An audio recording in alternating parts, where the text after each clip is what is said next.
Don José. Fernando, esta sabia decisión de Martín Torrijos resultó totalmente inusual, que un presidente Se recorta el se periodo. recorte el tiempo. Es Inusual. inusual, nunca pasa. Pero él la tomó por una razón muy sencilla, ¿no? Tú tenías que cortar el tiempo, que habían 4 meses. Entonces, era muy largo el periodo de transición y lo cortó. Es que no Y solamente... no lo cortó contra el próximo, ni Sino contra el mismo. Contra el mismo, que era Lo lógico. hizo lo correcto en ese momento. Bien, vamos a hablar sobre COVID-19. Pues le tengo varias noticias antes de tener la primera entrevista. Ayer, si Noemí me ayuda con la gráfica que da la proyección de los casos, ayer el Ministerio de Salud nos informó de 92.982 casos. Ahí está.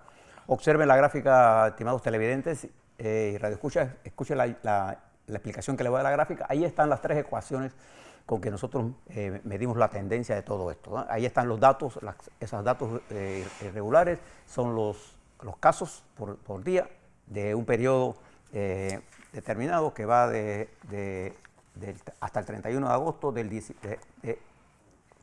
por día, cortada en un tramo.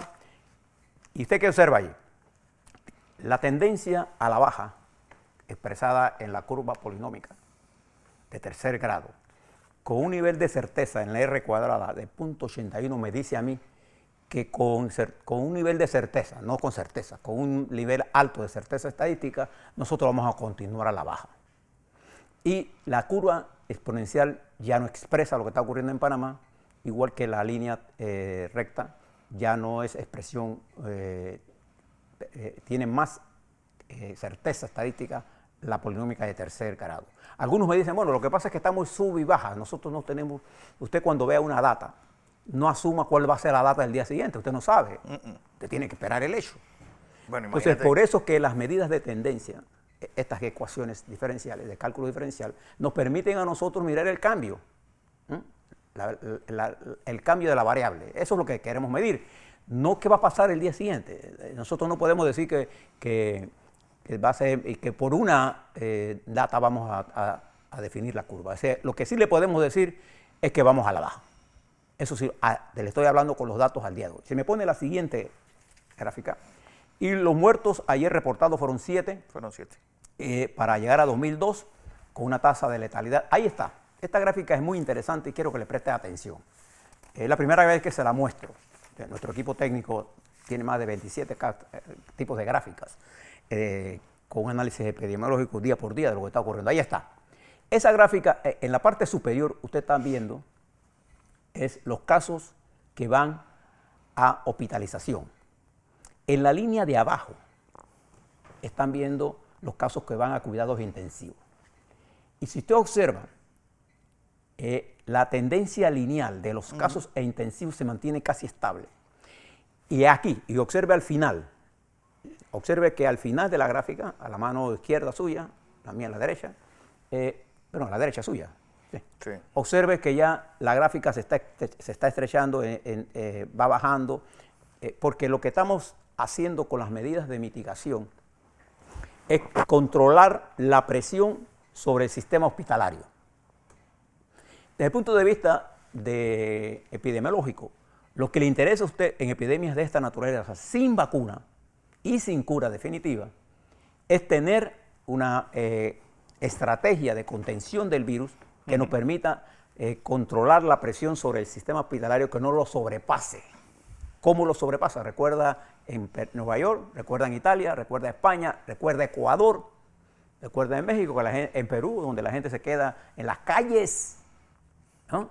Y que los buscaban nada para enterrarlo. Bueno, nosotros hemos tenido un éxito relativo y fíjese que la curva de cuidados intensivos se ha mantenido plana. Ahí donde está la curva está debajo, fíjese la línea recta, esa es la tendencia lineal durante un periodo de esa magnitud. Yo creo, sin duda alguna, que esto es un gran esfuerzo de nuestro equipo médico en mantener eso que usted estaba allí. Ha costado un sacrificio suyo, sin duda alguna, de nuestros médicos, de nuestras enfermeras, un sacrificio inmenso. Y es por eso que la molestia de la gente cuando ve a alguien violando los procedimientos de esto, es entendible la ira. Porque frente a estos hechos, todos hemos hecho sacrificios. Todo. Y algunos creen que son más vivos que los demás. Vamos a la última gráfica. Les quiero presentar ahí, si me la pueden presentar, ahí está. Esa gráfica que ven ustedes allí es las defunciones de COVID por día. Fíjense la curva ahora, ahí están las defunciones. Estoy hablando de las defunciones diarias. La curva que nos está indicando, con claridad meridiana, que vamos a la baja en las defunciones. Fíjese que tiene que usted tener claro que cuando usted pone esto en una curva de mortalidad, la curva va en ascenso siempre, porque la mortalidad es una relación entre la población afectada y la población, por los fallecimientos y la población afectada. Como aquí es la totalidad, cada caso nos lleva a nosotros a la curva hacia arriba. Entonces uno que se desagrega es ver los casos, las muertes con independencia y ver cómo se comportan.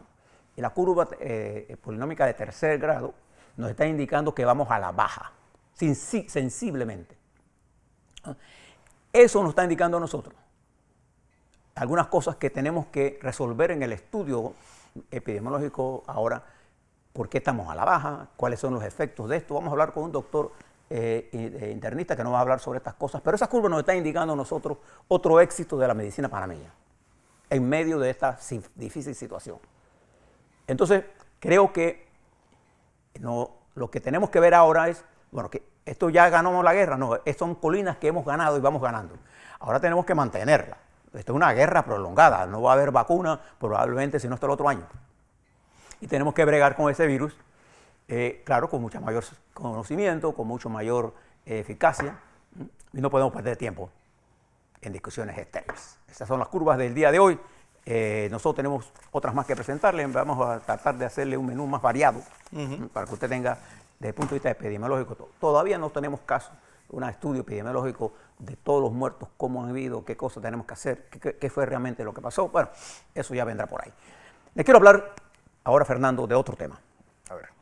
Ayer escuchaba al Papa Francisco, y lo que le voy a decir no lo voy a decir por la coyuntura esta. Yo tengo por el Papa Francisco, y se lo he dicho muchas veces aquí, un profundo respeto.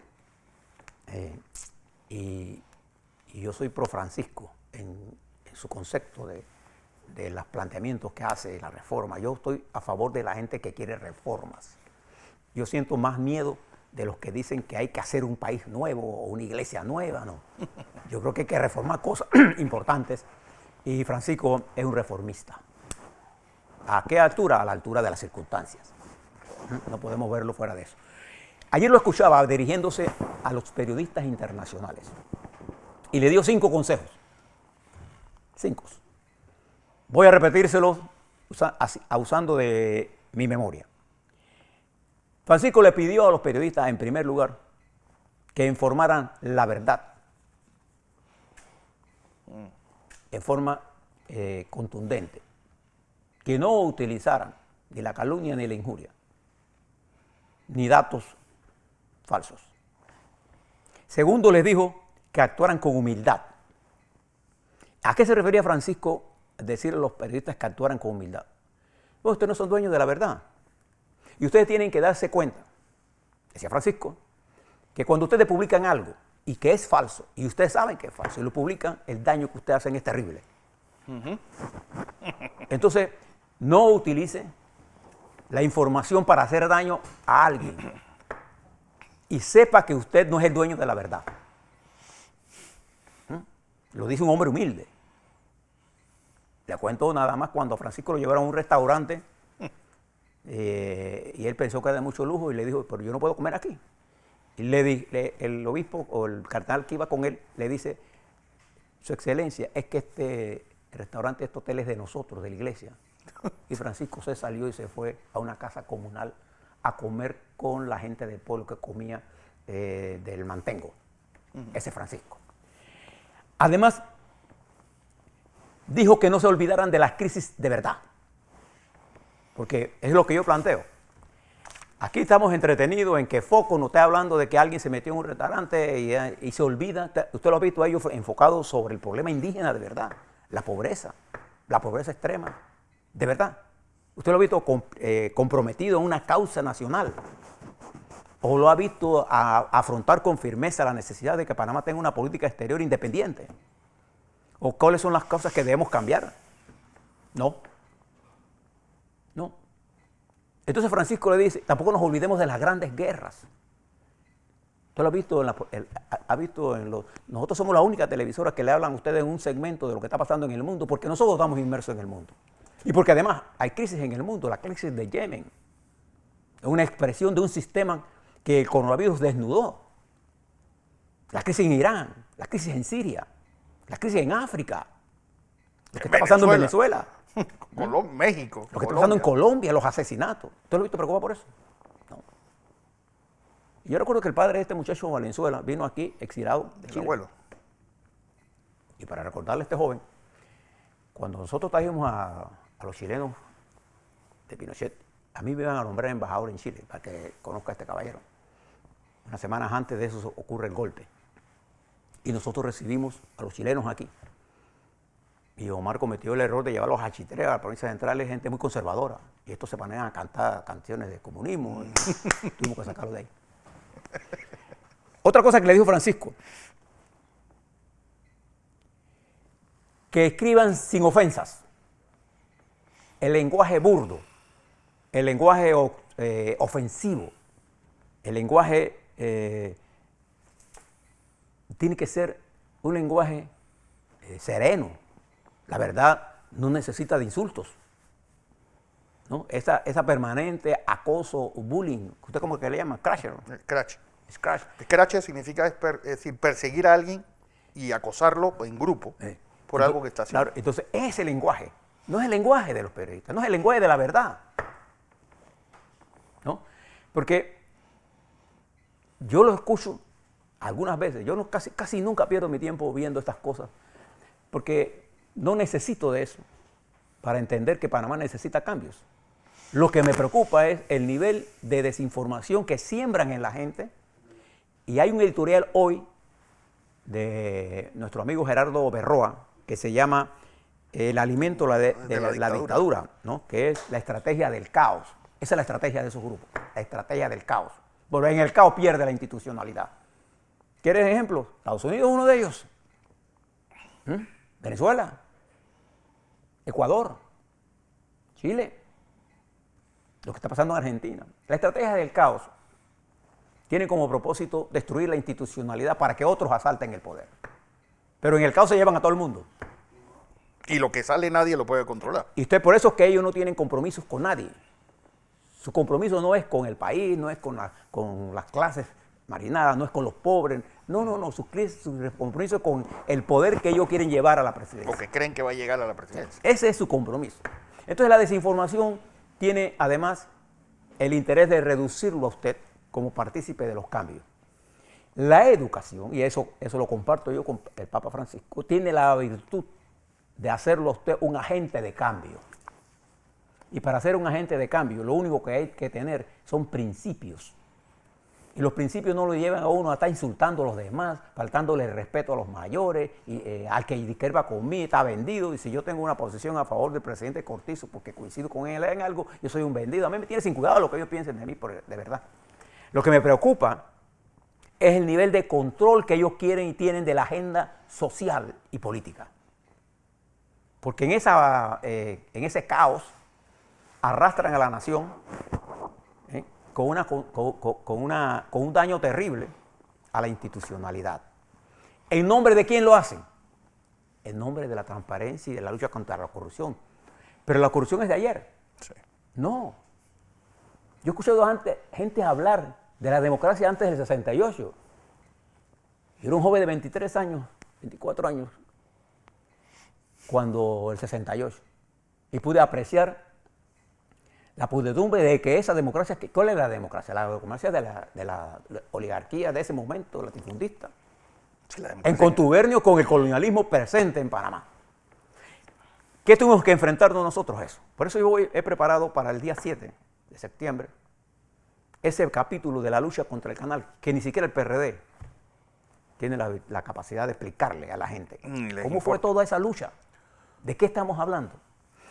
Entonces, ¿cómo es posible que un país que llevó una lucha tan gigantesca como esta ha caído en manos de unos charlatanes, de unos que en función del caos, nos quieren arrastrar a un callejón sin salida. Fíjense que nosotros, a pesar de eso, seguimos existiendo y vamos a seguir existiendo como nación por encima de ellos. Yo lo que los invito es que a esos jóvenes que están... Vamos a incorporarlos, pero ellos no quieren ir al debate. Ellos no quieren debates. Ellos quieren coger un mazo y darle en el mazo a usted. ¿Qué diferencia hay entre un dictador cualquiera y ellos? En la época de nosotros íbamos al debate de todos. Bien. Ahí le hablo más sobre estos temas. Les recomiendo que vean, eso está ya en YouTube, Sí. las palabras de Francisco. Se llama 5 consejos para los comunicadores del Papa Juan Pablo. Y si usted entra a la web, ponga Google, le ponga ahí propuestas de Francisco a los periodistas. Ya, y le va a salir. Así es.